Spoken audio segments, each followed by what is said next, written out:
안녕하세요. 저는 30대 여자이고요. 결혼한 지는 3년이 지났으며 막 알콩달콩한 신혼살이가 지나고 진정한 인생의 동반자로서 내 숨과 가식 없이 남편과 살고 있습니다.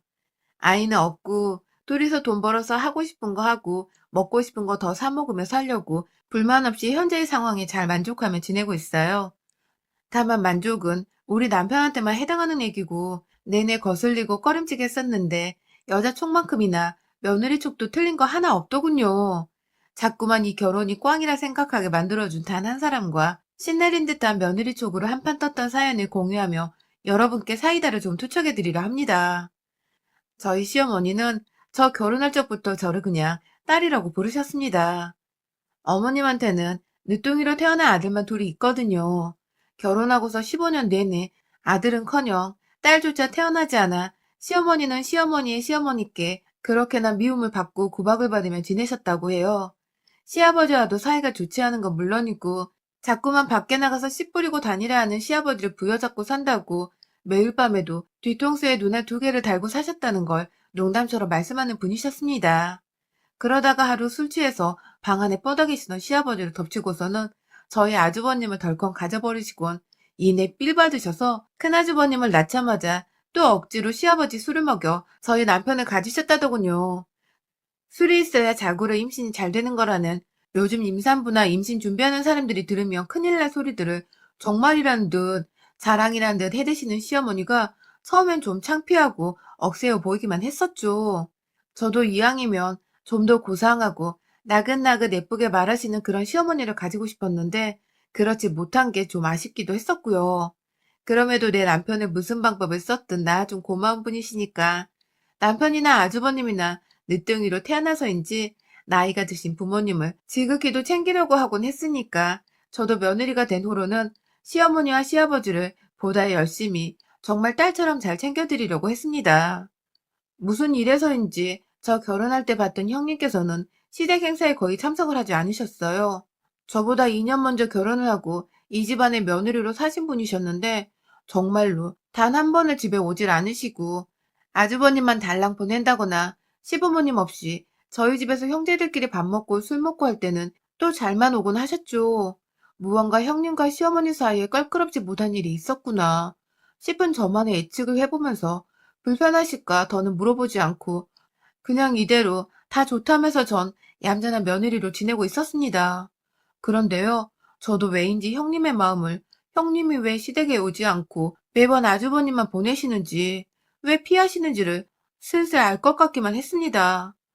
하루는요, 아주버님이 회사에서 승진을 하셨다는 소식을 전해 듣고는 축하 인사를 드리려고 형님께 전화를 드렸어요. 오랜만에 전화로 오랜 수다를 떨다가 조금은 더 우리가 친해진 것 같아서 더 용기를 내고서 이번에 아주버님 축하한다고 어머님이 저녁을 차려주시겠다는데 이번에도 안 오시나요?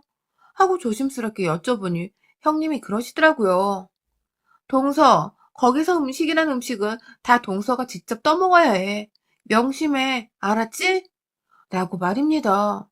무슨 말이냐고 되물어도 그냥 말이 없다가 급한 일이 있어서 먼저 끊는다며 통화를 끝내던 형님의 마지막 목소리는 제가 지금도 두고두고 왜 그때 제대로 이해를 시키지 않았냐며 형님께 묻고 따지고 투정을 부리는 대목입니다. 아무튼 그 주의 주말에 시댁으로 아주버님 승진을 축하드리려고 집에 가서 형님과 마시라며 와인까지 준비를 해서는 시댁에 모였습니다. 형님은 역시나 오질 않으셨고 시어머님도 기분이 너무 좋으신 건지 상을 정말 한 상 차려놓으셨어요. 다 같이 모여서 밥을 먹으며 그냥 이런 식으로 자주 보여서 맛있는 거 먹고 기쁨을 나누자는 시아버지의 말씀이 인상 깊기도 하고 노인분들이 자식 없이 얼마나 우쩍하실까 싶어서 저도 저 자주자주 집에 찾아뵙고 밥 한 끼 더 나눠 먹어야겠다는 좋은 다짐을 했어요. 그리고는 밥을 먹고 있는데 시어머님이 가운데 있던 생선을 직접 뼈를 발라주시더라고요. 그렇다고 더럽고 그런 게 아니라 본인 밥은 뜨지도 않으신 상태에서 자식들 준다고 처음부터 끝까지 뼈만 바르고 계셨던 거죠. 어머님, 좀 드세요. 하면서 제가 밥 드시라고 몇 번 말씀드려도 통 듣지를 않으시고 두 아들들을 넘어 저한테도 주겠다고 뼈를 발라주시니 전 그저 감사했죠. 형님과 했던 통화는 까마득히 무시한 채 그냥 남이 내 음식을 떠주는 걸 받아먹게 된 것이었습니다. 뭔가 이상했어요. 너도 많이 먹어. 하는 세상 따뜻한 말씀과 함께 제 밥 공기 안쪽에 생선을 얹어주셨는데 딱 봐도 이건 완전히 뼈만 득실득실 붙어있고 살은 아주 쥐뿔만큼 있는데 얼핏 보면 살밖에 없는 것처럼 보이기도 하는 것이었습니다. 저는 갑각류도 그냥 껍질 발라먹기 귀찮다면 잘 안 먹는 편이고 생선은 특히 뼈를 그냥 무시하고 씹어내지 못해서 아예 처음부터 또 귀찮다고 안 먹는 편인데요. 순간 뼈 발라주셔서 고마워했다가 뼈가 가득한 살코기를 보고는 문득 시어머니를 쳐다봤어요. 하지만 어머님은 아무것도 모르시는지 그냥 계속 열심히 뼈를 발라주시며 아버님과 저희 남편의 밥 위에도 고기를 얹어주고 계셨죠. 억지로 고기를 먹고 뼈를 뱉어냈습니다. 그러자 시어머니는 그 다음에도 또 그 다음에도 제가 생선을 먹으면 다시금 뼈가 가득한 부분을 담아주셨고 저는 또 그걸 주시는 거라면 다 받아먹고 뼈를 발라내야 했어요. 몇 번 그렇게 먹다 보니 저도 뭔가 이상해서 남편의 밥그릇을 찬찬히 보니까 시어머니가 발라주시는 생선은 온전히 살코기뿐인 부분이더라고요. 아주버님한테도 마찬가지셨고요. 결국 제 밥그릇에만 자꾸 눈이 침침하신지 뼈가 있는 생선을 뼈 바른 생선이라며 많이 먹어 하며 갖다 주시는데 웃는 얼굴에 침을 뱉을 수도 없는 노릇이고 저는 결국 그날 거의 체하기 직전까지 뼈 있는 생선을 밥과 섞어 먹다 더 이상 비위가 상한다며 자리에서 일어나 애꿎은 커피를 찾았고 아무것도 모르는 시아버지는 임신한 거 아니냐는 소리를 하시기도 하셨어요. 더욱 소름 끼쳤던 것은 시어머니는 제가 왜 그러는지를 다 아시면서도 어머 정말 임신 아니야? 하면서 누구보다 기쁘다는 말투로 제게 되물으셨고 전 그런 시어머니 앞에서 차마 어머님이 발라주신 뼈 때문에 비위 상했단 말은 못했습니다. 그날 집으로 돌아가는 길 아주버님이 저를 조용히 부르셨어요. 주차장에서 남편이 시동을 걸고 있느라 미처 못 봤고 그 짧은 사이에 저한테 괜찮냐고 물어보시는데 뭔가 알고 계신 것 같은데 모른 척을 하신 것도 같은 아리송한 표정에 순간 당황을 했다가 이내 형님의 말씀이 떠올라 아주버님께도 형님도 똑같이 당하신 거예요?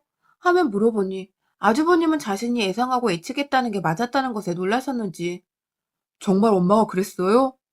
하시고는 이내 뒤에서 절 부르는 동생의 목소리에 흠칫 놀라시며 후다닥 자기 차 안으로 들어가셨습니다.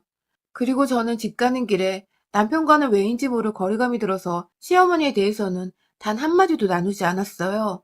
오히려 아무것도 모른 채 뼈 발라주는 시어머니가 어딨냐며 자기 엄마 정말 괜찮지 않냐고 좋아하라던 남편의 모습에 찬물을 끼얹고 싶지도 않았고요. 다음날 형님께 전화를 드리려고 했지만 왜인지 이게 정말 며느리들이 편을 먹고 시어머니와 대형 싸움이라도 일으킬 것 같은 예감이 들어서 그걸 피하겠다며 저는 또 무시를 했습니다. 저 하나만 괜찮다고 하면 지금처럼 저는 형님하고도 그리고 시어머니하고도 화목한 가정을 보며 잘 지낼 수 있을 거라 생각을 했어요. 그렇게 저는 그 다음 모임에도 결혼했던 첫 해부터 줄곧 형님 없이 혼자서 며느리 노릇을 하며 시댁에 갔었고 굳이 상차림마다 뼈가 득실득실한 생선 요리들을 단 한 번도 빼놓지 않고 올려다 놓으시는 시어머니 때문에 그 뼈를 굳이 또 친히 발라줄 거라며 자식들과 며느리가 생선에 젓가락도 못 대게 하시는 시어머니 때문에 저는 발라주시는 뼈 가득한 살을 또 받아 먹어야 했고 애써 그걸 안 먹겠다고 다른 반찬을 해짓고 국에다가 밥을 말아먹고 아주 난리를 피우며 요령껏 빠져나갔습니다. 1년에 많이 봤자 몇 안 되는 횟수였으나 매번 제가 보는 시어머니는 저한테 뼈놔주는 모습이셨다 보니 제가 시어머니 얼굴만 떠올리면 입안에 박힌 가시를 빼내고 침가 섞인 그 생선살을 도로 뱉어내던 기억들이 떠올라 구역질이 나올 정도였습니다. 여전히 형님께서는 동서, 아직 정말 괜찮은 거야? 하면서 무슨 일이 일어나야 할 텐데 아직도 일어나지 않고 있다는 것에 의아했고 그런 형님의 반응을 보면서 저는 알아챘죠.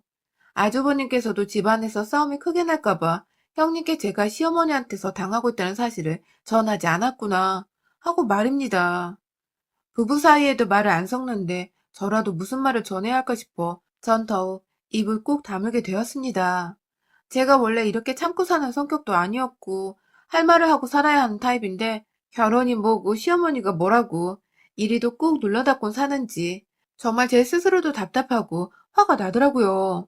그렇다고 당장 형님처럼 시어머니를 안 보고 살겠다고 남편 혼자 덜렁 시댁에 보내놓고서는 남편과도 잘 지낼 자신도 없고 말이죠. 그러다가 결혼 2년 차 명절에 시댁에서 밥을 먹다가 시어머니의 행각이 남편에게 들키고야 말았습니다. 남편은 계속해서 시댁에서 말수가 적어지고 밥을 입 다물고 먹기 바쁜 제가 신경이 쓰였는지 그날따라 저를 유심히 또 쳐다보곤 했는데요. 그러다 남편이 알아채버린 거죠. 어, 엄마, 여기 뼈 한가득이잖아.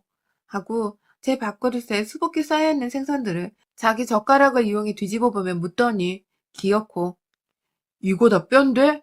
하면서 기겁을 하듯 자기 엄마를 쳐다보던 남편의 말에 저는 알게 모를 통쾌함을 느끼며 이제라도 이 수모에서 벗어나는 건가 싶었으나 시어머니는 아유, 내가 눈이 침침하다. 늙어서 정말 며느리한테 몹쓸 짓을 하네. 하며 나이를 걸고 불쌍한 척 나오시는 바람에 남편은 남편대로 그게 미안했는지 아니 엄마 그럴 수도 있지 하면서 오히려 힘드니까 뼈는 그만 발라주라고 시어머니를 달랬고 그 옆에서 아주버님은 또 말없이 절 보다가 자기 밥을 먹기 바쁘고 아휴 남편이랑 시아버지 빼고는 다 아는 사실을 시어머니와 그 엄마를 꼭 닮은 아주버님 그리고 저는 계속해서 무시하고 모른 척 넘기기 바빴습니다. 그 애는 비교적 시어머님도 자기 아들이 알아챘다는 생각에 움찔하셨던 것인지 남편의 말대로 더 이상 뼈를 발라주진 않으셨어요.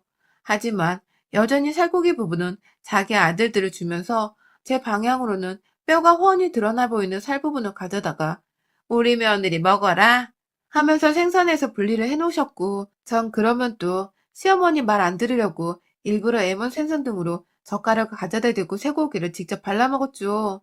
그러면 시어머니는 아가야 여기 많다 니꺼 하면서 저한테 뼈 있는 생선을 먹게 하셨고 그럼 또 저는 껍질 달린 등 부분이 전 가장 좋더라고요 하면서 나름의 노하우를 장착한 채 제 마음대로 취향껏 발라먹었죠. 직접 마주보진 않았지만 식욕이 당장 떨어져 버렸는지 더 이상 젓가락을 들지 않던 시어머니의 모습이 왜인지 저 때문에 약올려 죽을 것 같은데 애써 참고 있는 듯해 보였습니다. 전 뭐 아무렴 뼈 없는 생선을 먹고 있다는 것만으로도 감격이어서 식사가 만족스러웠고요. 이런 걸 보니 최대한 내가 이 상황을 지혜롭게 넘기기만 하면 모든 게 다 괜찮아지지 않을까 하는 마음이 더 크게 들었어요. 정말 바보 천치였죠, 제가. 자꾸만 바보 짓거리를 하니까 시어머니는 제가 점점 입을 꾹 다물고 생선은 더욱 형식적으로 받아먹자 더 이상 며느리 약 올리는 재미가 없으셨던 것인지 이내 괴롭히는 방법을 바꾸셨어요. 바로 저를 놀래키거나 속이는 방법이었죠. 대놓고 뼈를 올려주던 때와는 달리 이제는 고기도 제법 많이 올려주셨습니다. 돼지고기를 구워 먹는데 그 오돌뼈 있는 부분을 그냥 잘라서 저한테 주시기도 하시고 쌈을 싸주겠다고 안 하던 짓을 하시더니 이내 오돌뼈가 4~5개 들어있는 고기를 쌈에다가 싸주시고 한다는 말씀이 너무 맛있게 쌌다 먹어봐 하며 입에다 가져다 대주시더라고요. 그 바람에 저는 이가 떨어져 나갈 뻔한 적도 있었고요. 고기 먹으며 이렇게 먹기 싫어했던 적은 태어나 처음이었습니다. 아주 그냥 교활한 친구한테 대놓고 괴롭힘을 당하고 있는데 눈앞에서 선생님을 알아채지도 않고 오히려 교활한 친구를 공부 잘한다고 더 예뻐해주는 듯한 깨름칙하고 역겨운 기분이 계속 들었습니다. 그래도 어쩌다 이렇게 당하는 경험들을 끝내 더는 눈치채지 못하는 남편과 모른 척하는 아주버님을 보며 씁쓸함에 더욱 제 입을 또 닫았네요. 그러다가 코로나 때문에 업무상 확진자를 만나게 되었다가 날벼락 맞은 우리 남편이 절대로 당분간은 만나지 말자고 신신당부를 해줘서 제가 시댁에 갈 일은 딱히 없었는데요. 그래서 결혼하고서 추석도 처음으로 형님처럼 시댁 땡땡이도 쳐봤고요. 그런데 지난 연말에 한창 연락도 안 하셨고 잘 안 보이던 시어머니가 무작정 저희 집으로 찾아오셨습니다. 저야 뭐 그간 저한테 생선뼈 오돌뼈 번갈아 주시며 괴롭혔던 생각이 나서 안부 전화도 한 통을 일부러 안 드리고 살았었는데 아무리 그래도 그렇지. 저희 집이 무슨 동네 마트 있냐. 제멋대로 찾아오셔서는 짐은 또 뭘 그리 많이 가져오셨는지. 시어머니가 담그셨다는 김치부터 젓갈, 제가 싫어한다는 냉동 갑각류 해산물에 동네에서 얻어온 거라며 냉동 생선까지. 그걸 다 시어머니랑 달랑 젓갈통 몇 개만 들고서 나머진 연세 드신 시아버지가 다 이곳을 찾아오셨더라고요. 아직 퇴근하지 않은 남편은 이 사실을 몰랐고 저는 무슨 일이냐고 여쭤보려니 시아버지 혼자서 손에 쥐고 계신 음식들이 너무 많아 보여서 경황도 없이 집으로 들이고 다 같이 짐을 풀었습니다. 어머니는 그간 코로나를 핑계 삼아서 자신을 피하고 일부러 뼈 발린 음식을 안 먹으려고 시댁에 안 왔던 것이 아닌가 생각을 하시는지 제게 눈도 잘 안 마주치고 오히려 틱틱거리며 본인이 삐졌다는 티를 팍팍 내셨죠. 그 당시 코로나가 심해지고 있을 때였잖아요.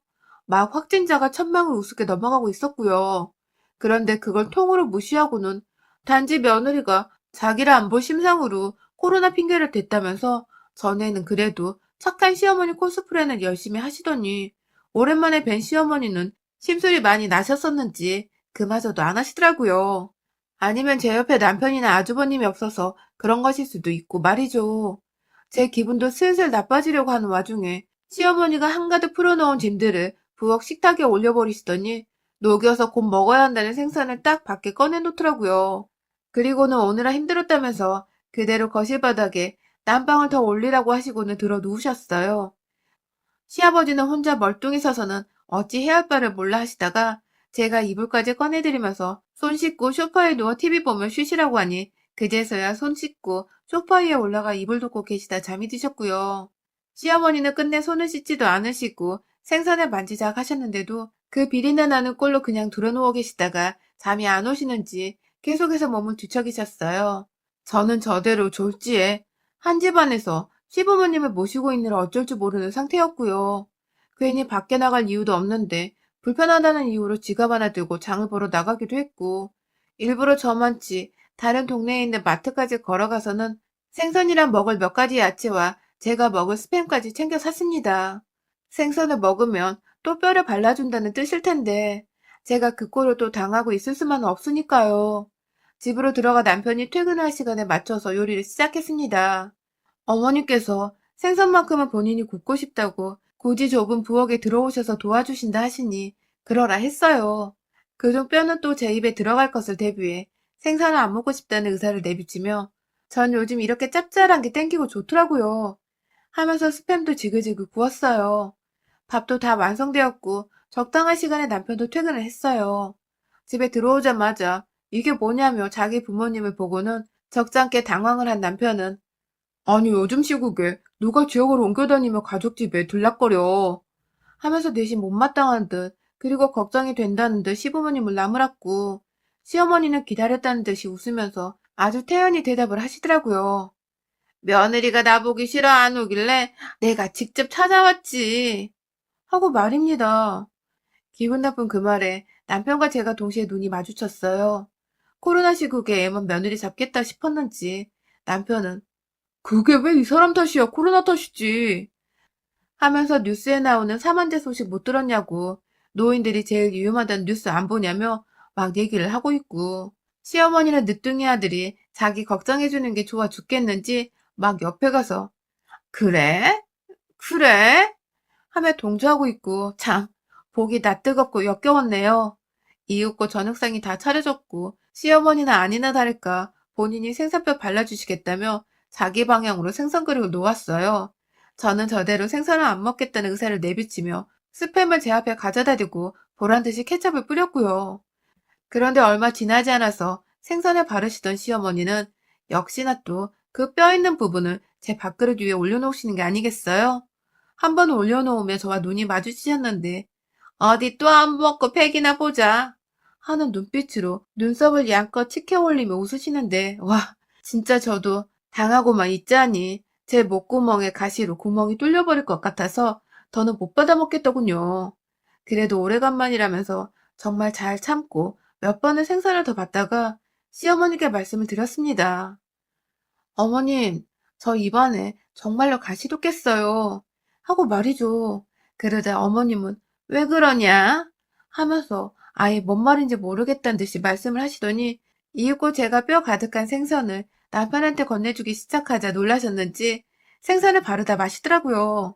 남편은 제 생선을 대신 받아 먹으려다가 안에 뼈가 가득한 걸 보고는 아 진짜 엄마 이거 다 뼈잖아. 이걸 이 사람한테 먹으라고 준 거야? 하면서 급기야 나한테는 안 그랬으면서 왜 이 사람 생선은 다 뼈가? 라고 말을 하다가 본인도 뒤늦게 상황 파악이 되었는지 입을 다물지 못하며 자기 엄마를 쳐다보더라고요. 시어머니는 그 와중에 정말 모르겠다는 듯 또 연기를 하시며 아휴, 눈이 침침해. 가시가 안 보여. 하면서 핑계를 노안에 대고 계시고 말이죠. 그때 제가 저도 모르게 너무 얼척없고 화가 나는 나머지 한숨을 쉬었습니다. 아휴, 하면서 대놓고 제 밥그릇 안에 있던 생선뼈를 숟가락으로 아예 퍼서는 남편한테 죄다 던져주며 시어머니께 말씀드렸어요. 어머님, 하루 이틀도 아니고 지난 3년간 이 짓 하신 거 저희 엄마가 아시면 진짜 노벌대발 난리 나세요. 라고 말입니다. 남의 집 귀한 딸한테 이 무슨 미친 짓이냐는 뜻에서 한 말이었죠. 그러자 시어머니는 콧바람을 슝슝 내면서 열이 받으셔서는 어디서 니네 엄마를 가지고 날 협박하고 지랄이냐? 순식간에 밥상머리 위에서 언성을 높이시고 난리를 피우셨습니다. 남편은 3년이란 세월을 참고 산 거냐며 놀랐다는 데 얼음장이 되어서는 저를 가만히 쳐다보고 있고 말이죠. 그 바람에 전 시어머니의 말을 한쪽 귀로 흘려들으며 남편에게 말했어요. 야, 이거 다 씹어먹어, 다. 꼭꼭 씹어먹으라고. 라고 노인들 귀청이 떨어질 만큼 크게 소리를 질러댔고 남편은 이내 그런 저의 모습을 처음 보는 와중에 지 엄마가 그간 했던 짓거리를 알고서 미처 몰랐다는 죄책감이 휩싸인 건지 응 하면서 말없이 그걸 또 먹으랬다고 먹기 시작했습니다. 그러자 우리 시어머니 며느리한테는 그렇게 아무렇지 않게 잘도 주더니만 남편이 그 뼈 있는 생선을 먹겠다고 입안에 집어넣자 아이고 아들아 아이고 안 된다 하면서 남편 주둥이를 억지로 벌리라 하질 않나. 뱉어내라고 뒤통수부터 등짝을 후려 쳐내질 않나. 아주 호들갑을 떨고 난리가 나셨더라고요. 어쩜 이렇게 다를 수가 있는지. 제 자식 귀한 줄만 알고 남의 자식 귀한 줄은 하나도 모르는 무식한 여편네였더라고요. 봐봐요, 어머님. 어머님도 화나시잖아요. 근데 우리 엄마는 오죽 하겠냐고요. 무려 3년인데 어머님 절대 가만 안 놔둘걸요? 하면서 약을 시시시 올리며 이건 더 이상 우리 둘만의 문제가 아니라 우리 부모님, 남편 여러 사람이 겪일 문제라는 걸 공식화하자. 시어머니는 그게 또 불안하셨던지 더욱 발악을 하시며 들이대더라고요. 내가 어떻게 얻은 자식인데 니까짓게 결혼해서 마누라면 다야? 어디서 주제도 모르고 시어머니 앞에서 딸 가진 부모를 들이밀어. 옛날이었으면 니네 엄만 아들 못 낳았다고 길거리에서 맞아 죽었어, 이년아. 라고 말씀하시더군요. 와, 생각지도 못한 전개였습니다. 저희 엄마가 저랑 여동생, 딱 딸 둘이 있으신 분이시거든요. 아들 없다고 할머니한테 구박받으신 적 없으셨고, 지금껏 저희 키워내며 아빠랑 또 알콩달콩 딸 둘이 친구로 커져서 오히려 너무 고맙다고 행복하단 말을 반복해서 하시던 분이셨어요. 그런데 시엄마라냐니 그 딸내미한테 뼈만 주며 밥을 처먹이더니 이젠 그 엄마까지 욕보이고서는 길거리에서 맞아 죽었을 거란 악담이나 퍼붓고 말이야. 이게 진짜 보자 하니까 말로는 끝끝내 할망구에 막힌 귓구멍을 뚫지 못하겠더라고요. 앞에 시엄마가 뼈바르다만 그 생선을 저 주겠다고 살코기랑 분리해놓은 그 생선 몸통이를 확 미끌리는 것도 무시한 채 제 손안에 잡아들고서는 시어머니 면상에다 처발처발 해줬습니다. 살코기가 막 흩어지며 뿔뿔이 흩어지고 생선의 기름과 더불어 비린내 나는 그 살점 일부는 여전히 시어머니 면상에 들러붙어서는 시어머니가 막 손으로 치워내려 하는데 마지막으로 접시 위에 모여져 있던 그 뼈들을 한 손에 쥐어서는 다른 한 손으로 시어머니 주둥이를 벌리고서 그 안에 확 쳐넣었어요. 생선뼈에 입에 구멍이 나던지 말던지 목구멍에 뼈가 걸려 사례를 걸리던지 말던지 그도 안 되어 집어삼켰다가 똥으로 나오던지 말던지 부디 이 할망구 정신 좀 차리게 해달라며 죽어서 기름에 튀겨온 생선에다가 제사를 지내는 마음으로 기도까지 하고서는 그 뼈들을 주둥이 안에 집어넣으니 시어머니는 내내 죽는 소리를 하다가 기었고 뼈에 입천장을 찔릴까봐 입을 다물지도 못하고 그대로 아 하는 상태에서 그걸 뱉으려 발악을 하더라고요. 그때마다 저는 시어머니 이마를 탁탁 치니 시어머니는 뼈를 뱉으려다가도 뒤로 목이 넘어가 뱉지를 못하고 또 뱉으려다가 목이 넘어가 뱉지를 못하고 그러다 기었고 숨쉬기 힘들다며 주저앉아서는 자기가 입고 온 치마자락 위에다 침까지 뱉어가며 가시를 고통스레 빼내시더군요. 저는 눈물 반쯤 고여서는 남편을 노려보며 너는 네 와이프가 3년 동안 뼈 있는 생선만 처먹고 살았는데도 그걸 이제서야 눈치챘냐? 하면서 확 가방 챙겨 들고 집을 나왔어요. 당연히 갈 곳이라고는 친정이 가장 먼저 생각났지만 다행히도 결혼 안 하고 혼자 사는 대학 친구의 자취방에 들어가 잠깐 피신을 할 수 있었고, 친구가 저희 남편과 문자를 주고받았는지 남편은 어찌 알고 친구 집으로 다음날 찾아왔더라고요. 집에서 시부모님은 진작에 다시 돌려보냈고 아무도 없으니 가자며 한참을 매달리다가 급기야 제가 이혼 소리를 하니까 손을 벌벌 떨면서 다시는 시댁에 가지 말자고 아예 그냥 형님처럼 집에 오지 말고 자신만 가겠다고 싹싹 빌길래 우리 시어머니 꼴이 상상이 되어 사과를 받아들였습니다. 며느리들 하나도 아닌 둘이나 집에 오기 싫게 만들어 놓은 어메이징한 우리 시어머니의 능력으로 인해 진짜로 그 후 다가오는 설에 저는 시댁에 안 가기로 했습니다. 당연히 형님께도 말씀을 드렸더니 며느리들 없이 제사를 얼마나 잘 지내는지 보자며 꼬시다고 킥킥대셨고 시어머니도 느낌이 쎄한지 저한테 가끔 전화를 하거나 부재중으로 미안해. 근데 설에는 올 거지? 하는 문자를 보내놓기도 하시네요. 뭐 저야 이번 설뿐만 아니라 다시는 시어머니와 얼굴 맞대고 밥 먹는 그런 토 나오는 짓을 경험하지 않기 위해 시댁에 가지 않을 테지만 말입니다. 죽는 한이 있더라도 제 결혼 인생에 시댁은 더 이상 이제 완전히 아웃입니다. 여러분의 생각은 댓글로 남겨주세요. 오늘도 시청해주셔서 정말 감사합니다.